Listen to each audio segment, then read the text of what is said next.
Hello students, NTA ने हाल ही में अपने ऑफिशियल वेबसाइट पर एक नोटिफिकेशन पब्लिश किया है। तो चलो देखते हैं कि नोटिफिकेशन किसके बारे में है। तो यहाँ पर अगर आप लोग देखोगे तो ये पब्लिक नोटिस जो है वो रिलीज किया गया था 14 जनवरी 2025 को, जिसमें उन्होंने बोला है कि आप लोगों को आधार डिटेल्स जो नीट 2025 के लिए अपेयर होने वाले हैं स्टूडेंट्स, उनको अपनी आधार डिटेल्स को अपडेट करना है। और उसके अलावा भी देख लेते हैं कि क्या क्या बात जो है वो एनटीए के द्वारा कही गई है। तो यहाँ पर ध्यान देना, NTA has been entrusted the responsibility of conducting the NEET examination which aims to secure a seamless and a transparent process। मतलब एनटीए कह रहा है कि हमें जो अपकमिंग नीट 2025 एग्जामिनेशन है वो एक ट्रांसपेरेंट वे में कंडक्ट करवाना है और ऐसे कंडक्ट करवाना है जिसमें कोई भी गड़बड़ी जो है वो देखने को नहीं मिले, जैसे 2024 में देखने को मिली थी। As per the instruction by the department of the higher education, ministry of education, integration of the APAAR ID. यहां पर मैं आप लोगों को कुछ इंपॉर्टेंट चीज जो है वो बताना चाहती हूँ। हाल ही में मिनिस्ट्री ऑफ एजुकेशन ने अपार आईडी बनाना कंपलसरी कर दिया है और यही चीज जो है वो नीट 2025 के लिए भी कंपलसरी कर दी गई है। मतलब पहले तो आप लोगों को सिर्फ और सिर्फ Aadhaar ID card as a verification देना पड़ता था, अपनी आइडेंटिटी प्रूफ के रूप में देना पड़ता था, बट अब आधार के साथ साथ में आप लोगों के पास में अपार आईडी का भी होना जरूरी है। और ये चीज अभी हाल ही में पब्लिश की गई नीट 2025 की रिगार्डिंग लेटेस्ट अपडेट के अंदर क्लियरली एनटीए ने बता दिया है। To support this objective, candidates are encouraged to use their APAR ID as well as Aadhaar based authentication. जैसे मैंने अभी आप लोगों को बताया कि अब APAR ID और आधार बेस्ड ऑथेंटिकेशन किया जाना है during the application and examination process. मतलब एप्लीकेशन फॉर्म भरते समय भी और एग्जामिनेशन प्रोसेस के समय भी ये दोनों ही आईडी जो है वो आप लोगों के पास में होनी चाहिए। साथ ही साथ updated credentials are highly recommended for ease of verification, registration process and to enhance the integrity of the examination process. मतलब आप लोगों का अगर आधार अपडेटेड नहीं है, क्योंकि काफी बार ये होता है कि थंब लगने में प्रॉब्लम आती है, जो पिक्चर है वो मैच नहीं कर पाती है, क्योंकि ऑफ कोर्स काफी बच्चों के आधार के अंदर पुरानी फोटोज जो है वो लगी हुई हैं, ऐसे नंबर आधार के अंदर हैं जो अभी शायद रनिंग नहीं है, एक्टिवेटेड नहीं है। तो सारी की सारी जो नोटिफिकेशंस आनी है आपके एप्लीकेशन फॉर्म को लेकर के, रजिस्ट्रेशन प्रोसेस को लेकर के, वो आपके अपडेटेड आधार के नंबर पर ही आनी है।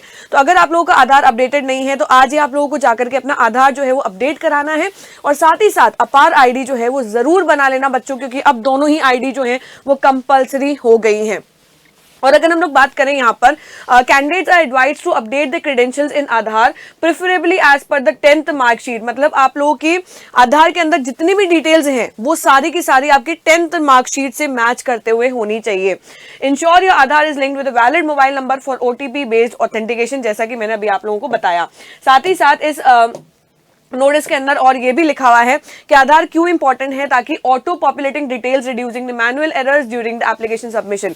काफी बार ऐसा होता है कि जब आप लोगों की एप्लीकेशन सबमिशन होती है या आप लोग एप्लीकेशन फॉर्म जब फिलअप करते हैं तो उसके अंदर कुछ बेसिक सी मिस्टेक जो है वो आप कर देते हैं। तो इसको अवॉइड करने के लिए सिंपलेस्ट एप्लीकेशन प्रोसेस जो है वो अपनाया गया है एनटीए के द्वारा। एनहांस एग्जामिनेशन एफिशिएंसी, ताकि एग्जामिनेशन जो है वो प्रॉपर एफिशिएंसी के साथ में हो। Faster attendance verification, facial recognition enables a quicker and a more accurate identity verification, ensuring smooth entry into the examination hall।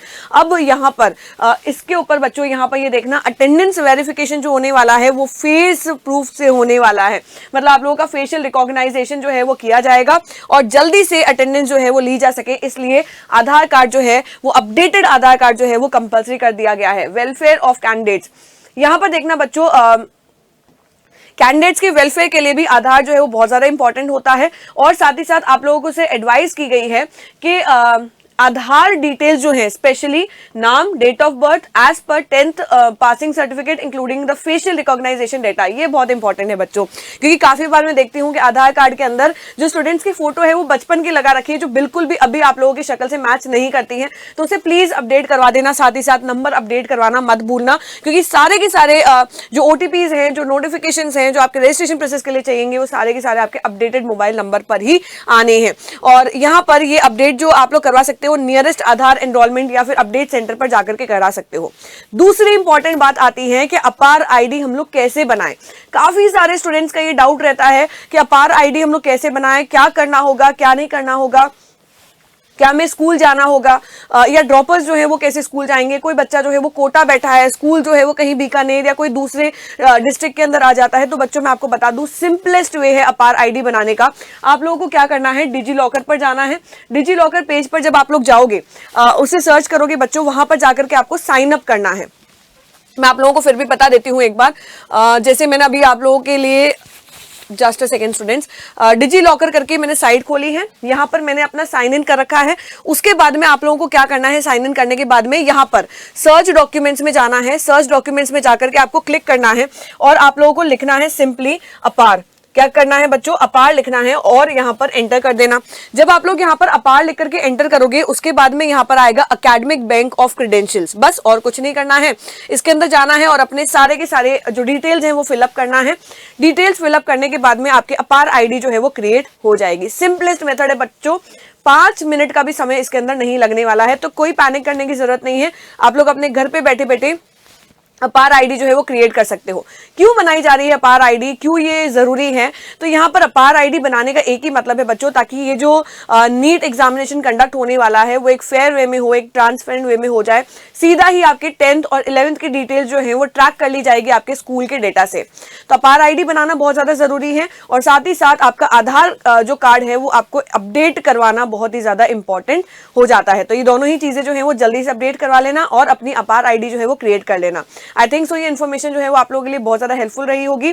साथ ही साथ मैं आपको बता दूं कि एनटीए ने ये भी बोला है नोटिस के अंदर कि जल्दी से ही एप्लीकेशन प्रोसेस का जो एप्लीकेशन प्रोसेस है, फॉर्म फिलिंग प्रोसेस है, वो स्टार्ट होने वाला है। तो आई होप सो कि फरवरी के फर्स्ट वीक के अंदर ही एप्लीकेशन फिलिंग प्रोसेस जो है वो स्टार्ट हो जाएगा। तो उससे पहले पहले ही बच्चों ये दोनों ही जो इंपॉर्टेंट डॉक्यूमेंट्स है वो आप लोगों के पास में रेडी रहने चाहिए। तो आज का जो ये सेशन है आई होप सो कि आप लोगों के लिए बहुत ही ज्यादा इन्फॉर्मेटिव रहा होगा। ऐसे ही इन्फॉर्मेटिव वीडियोस के लिए बने रहे इस चैनल पर। Thank you for watching.